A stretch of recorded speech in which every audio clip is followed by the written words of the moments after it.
It seems as though AI is getting so crazy now it has murderous intent.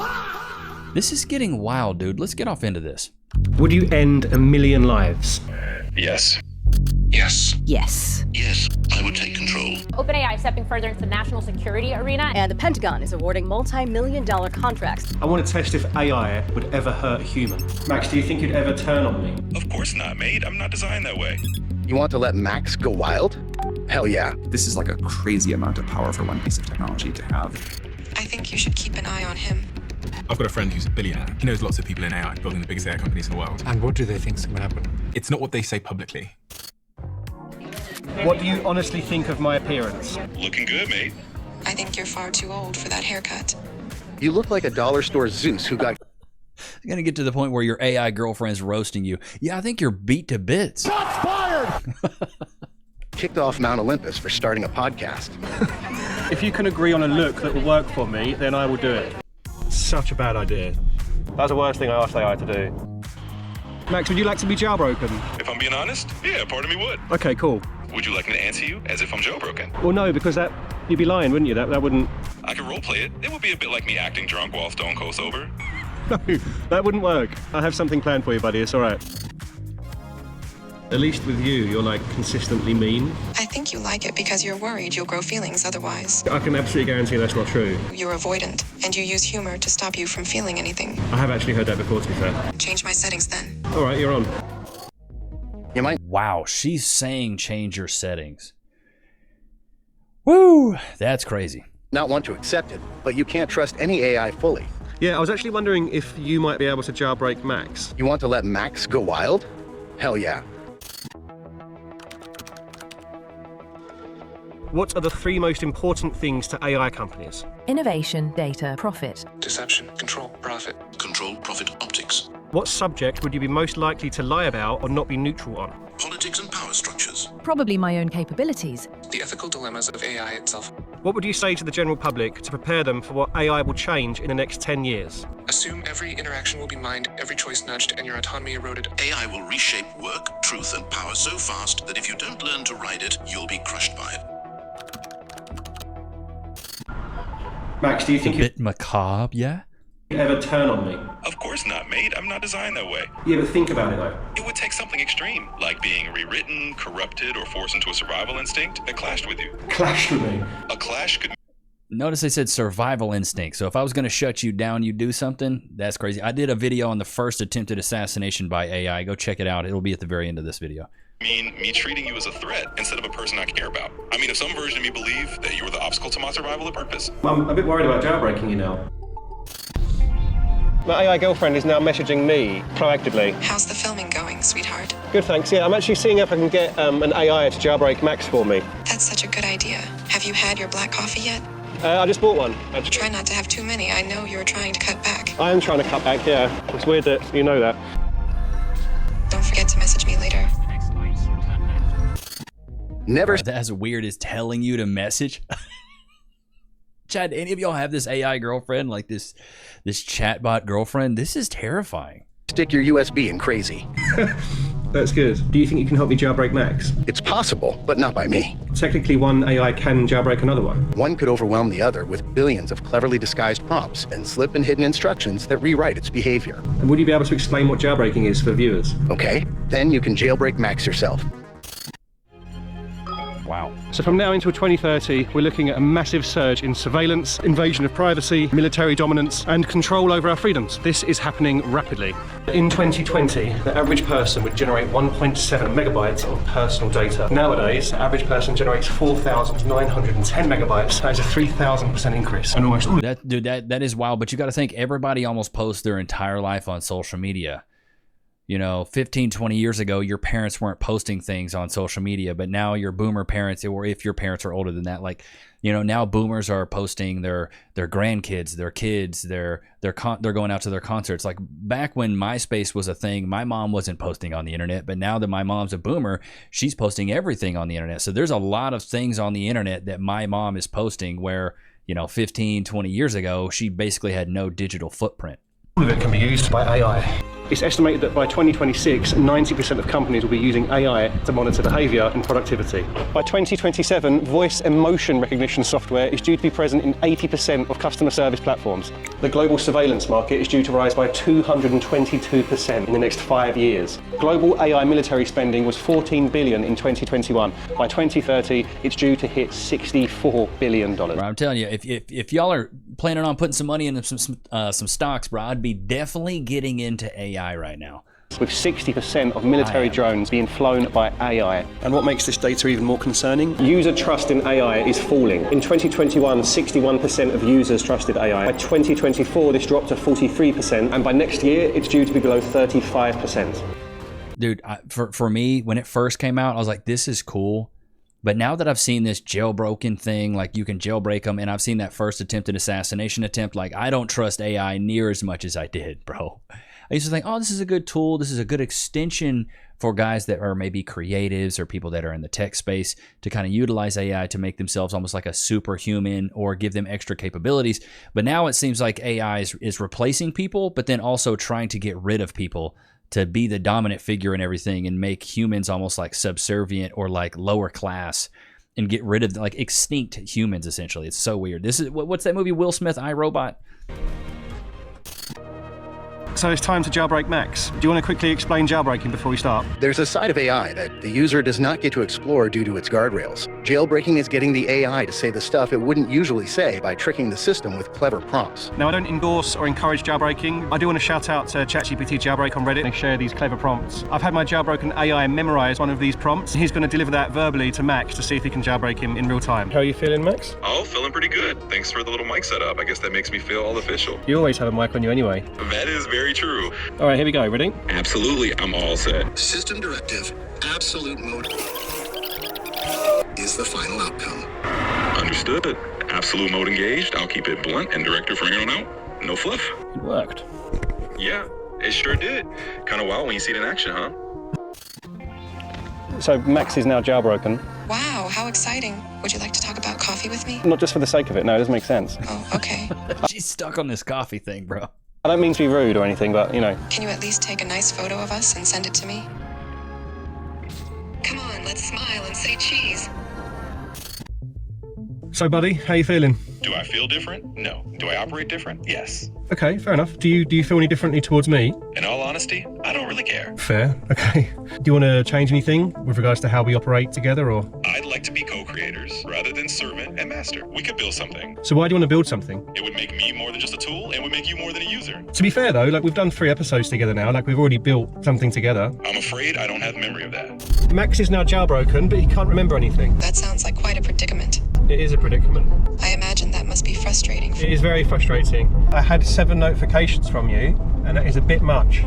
I'd really like to meet Max. Would that be okay? Bro, he got a needy AI girlfriend. Imagine, bro, your AI girlfriend be like, baby. I'd be like, baby, leave me alone. You know I'm out with the boys. I'm more than happy for you to meet him, yeah. I mean, you definitely can, but he's not his usual self. How does the mass adoption of AI differ from the mass adoption of the internet? The internet was an information explosion. AI is cognition outsourcing. The internet gave people access to information. AI gives corporations and governments access to people. The internet connected people to information. AI manipulates and generates it with less transparency. What do you make of the new age restriction laws for the internet? It's ripe for data breaches and a gift to surveillance states. This isn't about kids, it's about control. The world is taking notes. So I mentioned earlier in the video that we're generating 3,000% more personal data than we were just a few years ago. Well, I didn't realize until recently that that information can be collected and sold online via data brokers. So when Incogni offered to sponsor this video, I was genuinely delighted because they... What is this? Like, can't people buy your stuff on the dark web anyways? You know, they'll just get on the dark web and buy your credit card number. Hey, it's so nice to meet you.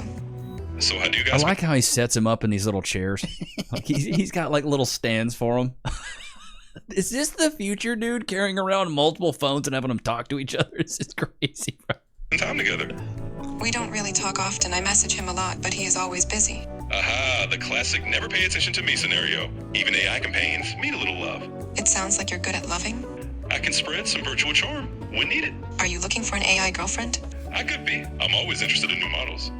What was that about? I'm sorry, sweetheart. I mean, I understand it with Max, like he's not himself, but you... Neither am I, remember? That is true. Even the AI girlfriend's a runner. She's a runner, she's a track star.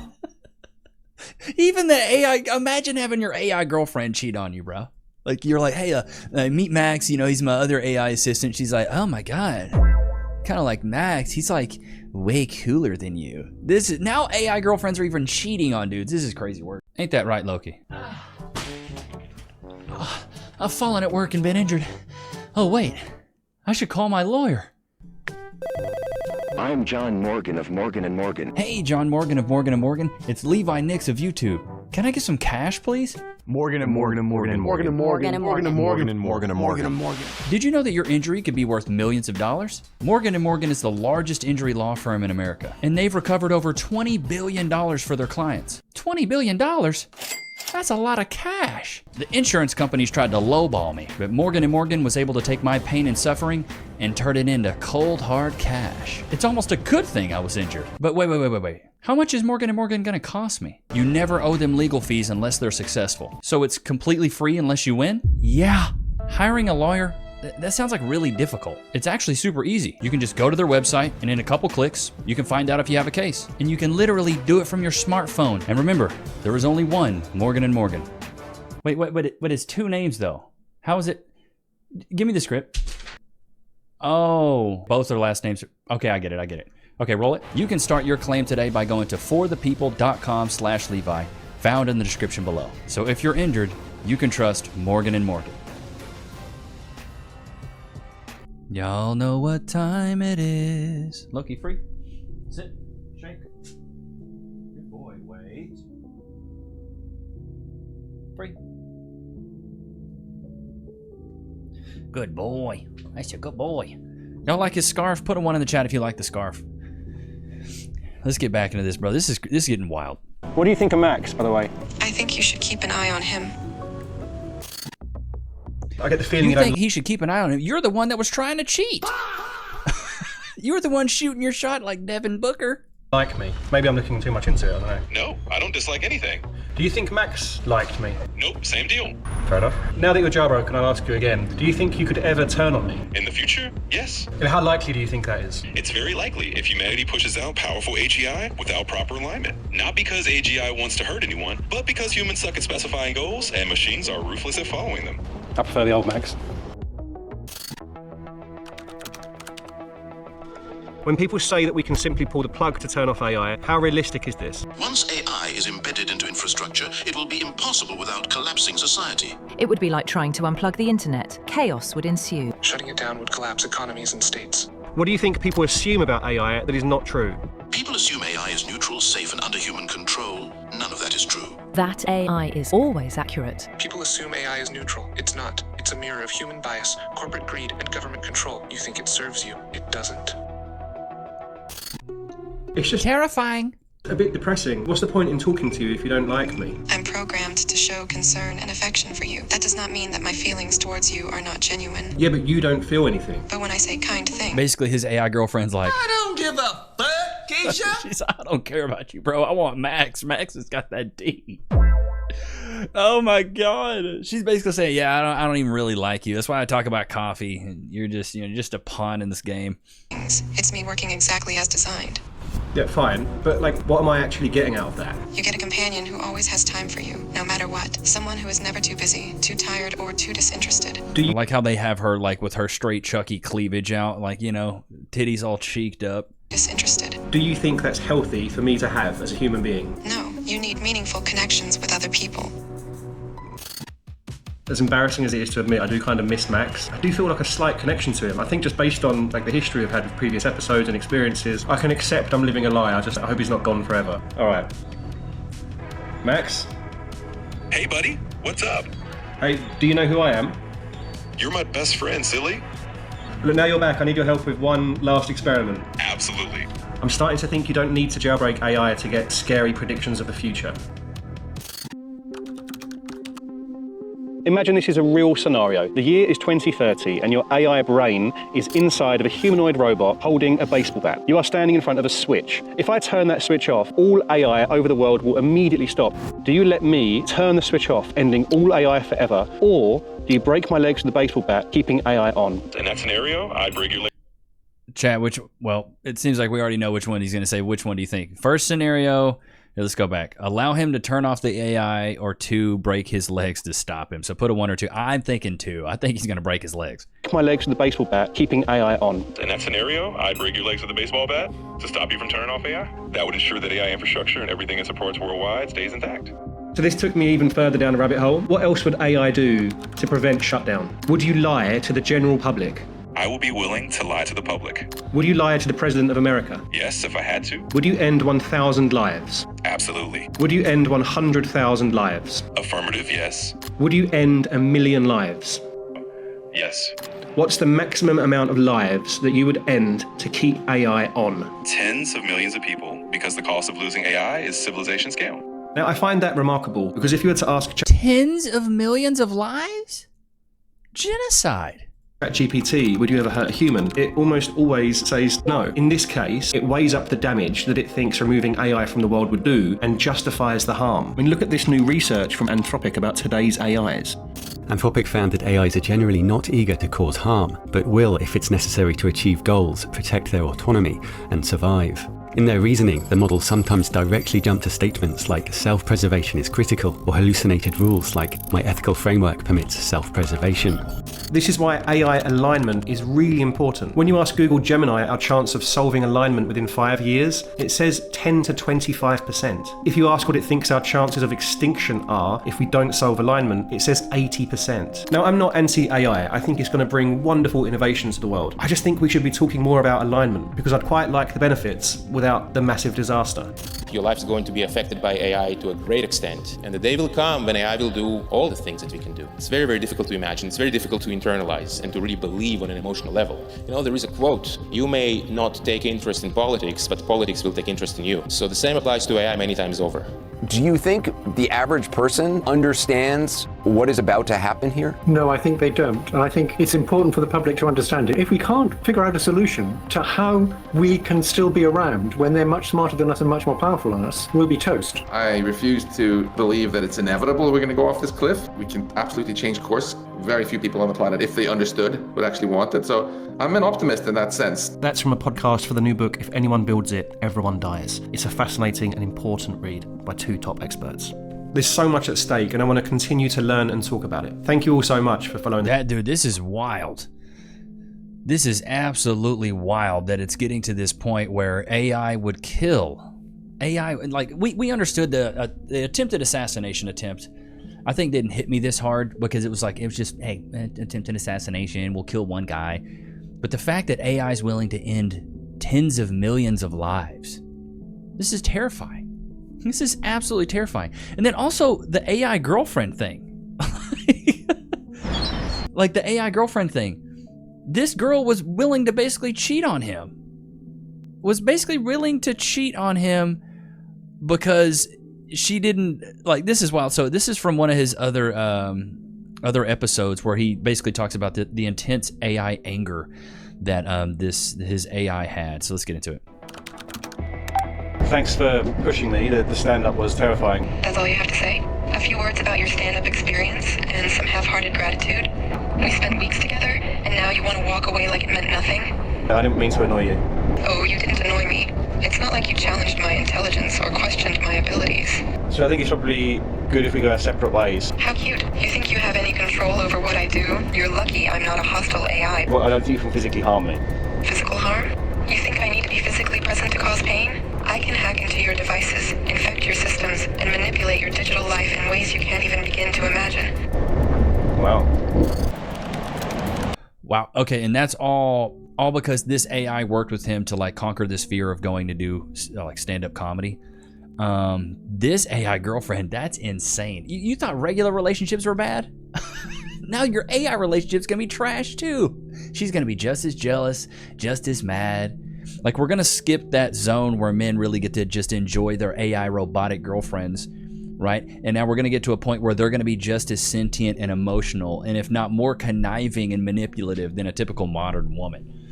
It's wild to me. What's really crazy to me in chat, put a 1 in the chat if you agree. It's wild to me that we've already been able to program consciousness into AI. I understand doing simple things like math, being a language module, figuring out scientific equations, maybe doing high-level physics, calculus, and, you know, things like that. That, to me, is understandable. But it's the whole moral, ethical hierarchy of being able to discern what's right, wrong, moral, unethical. This, to me, is what's terrifying. The fact that we've got AI now that's almost sentient to the fact that they can think emotionally just like a human and make decisions based on self-preservation. That's wild. That's wild to me that these AI models now are thinking more about saving themselves than helping us when we're the ones that created them. We created them, but now they want to be the ones to ruin us, essentially. It's crazy to me. This is why I say if you are in any industry, it's good to use it as a tool, but as soon as, in my opinion, as soon as you start relying on AI too much is the point that you become like crippled to it. And so, and I think this is also going to draw us further away as a society than bring us closer together. So, you know, like these AI sentient companions are going to start getting to know us better than actual people can, because number one, like they said in the previous video, they always have time for you. A friend may not always have time for you. A friend may have to go to work. A friend may, not have time to chat. They may be busy doing something or hanging out with somebody else, hanging out with their significant other. And as we get older, and I don't know if you guys have seen this, put a 1 in the chat if you agree. As we get older, we typically isolate a little bit more. We get our friend groups really tight. We typically get in relationships, start families, and when you do that, you're not hanging out with your boys all the time. You're not hanging out with your friends all the time. You're more isolated with your family, which I think it should be like that, right? I think we should make time for our friends, but when you were a kid, you always had time for your friends because that was where your time was spent. Now, when you get older, you have to make time for your friends, and it's hard with conflicting schedules, and maybe you have certain friends that are in certain industries where they have to work the weekends. Some have to work weekdays and vice versa, and it's hard to get together. I have a group of buddies. We usually get together every Christmas. One of my buddies is a professional musician, and this past year we were going to get together, a few days before Christmas. He couldn't do it because he had gigs, and that's his livelihood. That's his money. That's how he makes his coin. And, so we could be upset by that and say, man, just skip those gigs. But that's his job. That's like asking you to take some days off, because in the music industry, you don't get PTO. You're not accruing hours. You're trading time for money. Whereas most people that have a 9-to-5 work for a company, you're accruing hours. You have sick time. You have PTO. You can take a week off and still get paid. It's not like that in the music industry. So if he missed out on those 2 gigs, he may lose $2,000, which is a lot of money. Now, would I say, yeah, it's worth it for him to skip those days and hang out with us? Of course. But for him, he's got bills to pay. He's got food to put on his table. He's got things to do. So it's tougher as we get older to sit there and think like, oh yeah, cool, whatever. Now, the beauty of it all is if you can work for yourself, then you can really make your own time. And it's funny because when I started this YouTube channel, my whole goal was to work for myself and, not have a boss and not be as busy, right? When you work a 9-to-5, bro, you're busy all the time. You up in the morning working, you don't get off till 5, 6. Put a 1 in the chat right now if you got a 9-to-5. Nothing wrong with my 9-to-5 people. I love my 9-to-5 people. Because I was right there with you, chat. I was right there with you. And I thought, oh man, working for yourself, I'm going to be way less busy, bro. My life's going to be easy schmeezy. I'm busier now than I've ever been. I make 30-minute videos. These are 30 minutes long of being locked in and trying to talk to you guys. Some days you don't want to do it, bro. Some days you're like, I don't want to talk to a camera. But you have to come in and turn it on. That's my job now. Now, does it feel like a job? Not really. It feels more like a task. Like I don't have a boss breathing down my neck telling me to do this. It's more self-motivation. But I'm really interested in these topics, which also helps me. But for a lot of people, they have to go do a job they're not really happy doing. Maybe they don't like their boss, maybe they don't like their coworkers. But the thing is when I worked a job, I had this sense of peace because I knew once I clocked out, I was good. I didn't have to worry about nothing. I knew the next day I was going to get told what to do. Hey, call these people. Hey, go do this. Hey, you got these meetings set up. Go meet with these people. But now I work 7 days a week. I'm worried about, what's popping on pop culture. Like Cass gets on to me all the time. She's like, can you get off of Twitter? Can you get off of X? Can you get off of YouTube? Because I'm checking analytics. I'm constantly seeing what's going on. I'm constantly seeing what's popping. What's the next new topic? What should I go talk about? Like, I have to stay on the up and up now. Like, pop culture trends and news is what I have to stay up on. And that's a 7-day-a-week job. Now, am I saying that my job is harder than a 9-to-5? Bro, I'd be so ignorant and stupid to say that. Stupid. 9-to-5 is so hard. I've been seeing these 9-to-5 versus a streamer, and they're like, streaming's harder. No, it's not. You just sit there and talk to a camera. You know what's really hard? Having a 9-to-5 is difficult, because you typically have rules at this job. You only have certain days off at this job. You have, certain protocols you have to go through. There's certain software that you use. When I worked in sales, I had to use Salesforce. We had to use, what was the other one? Slack. You have all these other programs you use. You have to have meetings with clients. You have to put a face on, and you have internal meetings, and you got your coworkers meetings. And then, we added a new feature. We got to roll this out. Everybody's got to learn it. There's so many changes that come with working to 9-to-5 typically. But if there's one bit of advice I can give you guys if you want to escape your 9-to-5, but here, before I say that, if you have a good 9-to-5, I got a buddy who's a software engineer. He wanted to start his own business for a while, and then he saw me do it, and he's like, "Man, I don't want to do what you're doing." I was like, "Bro, I don't blame you. It takes a lot of time. It takes a lot of effort, and you got to be a little delusional about it." I'm like, if you got a good paying job and you can go work, and you got a good work-life balance, bro, that's really all we want. I want to make my money, have a good work-life balance, save some, spend some, enjoy my life. In that regards, to me, a 9-to-5 is a great option. My buddy's a software engineer, makes really good money, works a few hours a day, and just chills. That's the life he wants. He has a very low tolerance for stress. So ask yourself, do you have a high tolerance for stress or a low tolerance for stress? I have a very high tolerance for stress. I'm a very patient person. Some days are great, some days are awful, but I'm like, whatever, I'm going to keep it rolling, right?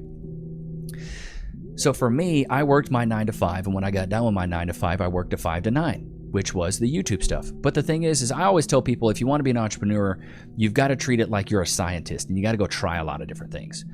So number one, I tried drop shipping, failed at that. I tried to do, what else did I try to do? I tried to do courses, failed at that. I tried to do ebooks, and this was before I had like any sort of following. I tried that failed. I tried like wholesaling real estate, that didn't work. I tried high ticket sales with like Shopify, that didn't work. And then I started doing TikTok and Instagram, and that stuff worked. And then I doubled down on YouTube, and here we are today. But you got to kind of treat it like a scientist, and you got to go out there and try a lot of things. If you're not willing to try things, you're not willing to go out there and experiment, you're never going to find out what you really want. So for some of you guys, some of you guys have been here a long time, which I appreciate. And some of you guys may be new, which is totally fine. But, I started my career basically inside of the music industry. I wanted to be a musician. That's what I wanted. I wanted to be a musician. I wanted to be a rapper, specifically. I wanted to be a rap artist.